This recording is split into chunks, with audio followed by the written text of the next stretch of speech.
खुलुमबाय नोंथांमोनखौ सानसेयारि रादाबाव बरायनाय थाबाय आसा खालामदों नोंथांमोनाबो मोजाङैनो दं नोंथाङा जुदि निउस खोनासंनो मोजां मोनोब्ला बे चेनेलखौ साबस्क्राइब खालामनानै ला खारन बे चेनेला गोदानसो बेनिखायनो नोंथांमोननि सापर्ट नांगौ थावदो बिदिब्ला दिनैनि सानसेयारि रादाबखौ आं फोसावलांसै फैगौ 4 मेआव फोसावनाय जागोन आसाम बिधानसभा बिसायख'थिनि फिथाइखौ बे फिथाइ फोसावगोनखौ लानानै बिटिआरनि बारग'यै सिएम प्रमद बर'नि बिबुंथि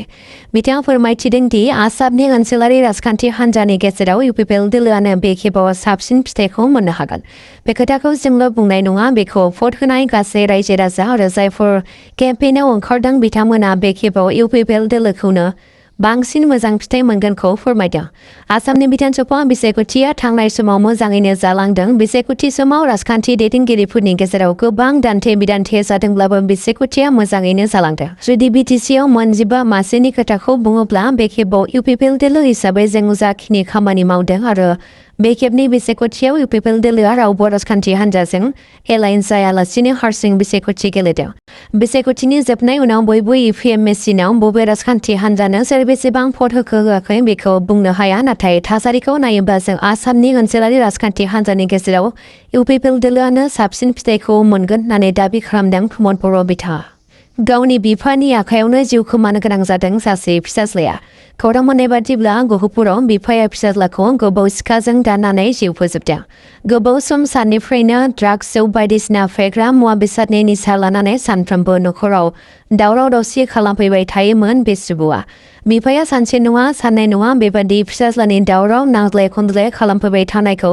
सहायनो हायैयाव रागाजों गावनि फिसाज्लाखौ गोबाव सिखाजों दाननानै जिउ फोजोबो बे जाथायाव बोलि जानांनाय फिसाज्लानि मुंखौ पराग प्रतिम होननानै मिथिहोदों आरो बे जाथायनि दायनिगिरि बिफानि मुंखौ मृदुपन बरुवा होननानै सिनायथि होदों जाथायखौ लानानै दायो पुलिसआ बिनि सायाव नायबिजिरनायखौ जागायजेनबाय मणिपुराव खमैबो 8 कौटि रांजों लोगोसे सानै फालांगिरिखौ हमनो हादों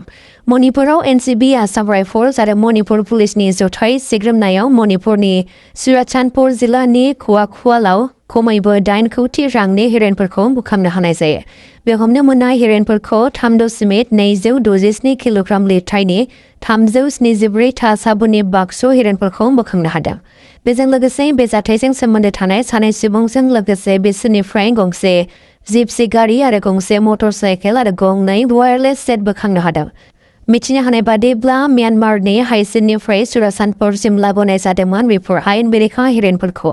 सुलुङाव मिथिहोनाय बादिब्ला सोलिफु बोसोराव दासिम मणिपुराव 75 कौटि रांनि ड्राग्स बोखांनो हादों NCBआ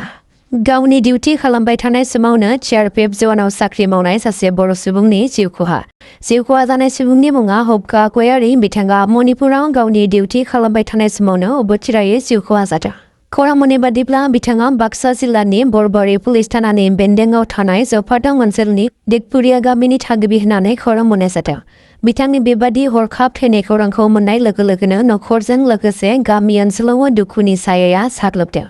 मिथिहोनाय बादिब्ला जिउ खहा जानाय हबका गयारिया मुलि बायनो थाखाय थांनाय समावनो लामा ससेयाव हायाव हाइ ब्लाड प्रेसारजों गोग्लैयो आरो गोग्लैनायनि उनाव बिथांखौ सिलचरनि मेडिकेल हस्पिटालाव लांनाय जादोंमोन नाथाय देहा फाहामसालियावनो बिथाङा रुंसारि जायो बिथांनि जिउ गैयै देहाखौ मैया न'आव लाबोनानै गामिनि नेमखान्थि बादियै जोबथा बिदाय होनाय जाबाय नोंथांमोना भिडिअखौ नायनानै मोजां मोनदोंब्ला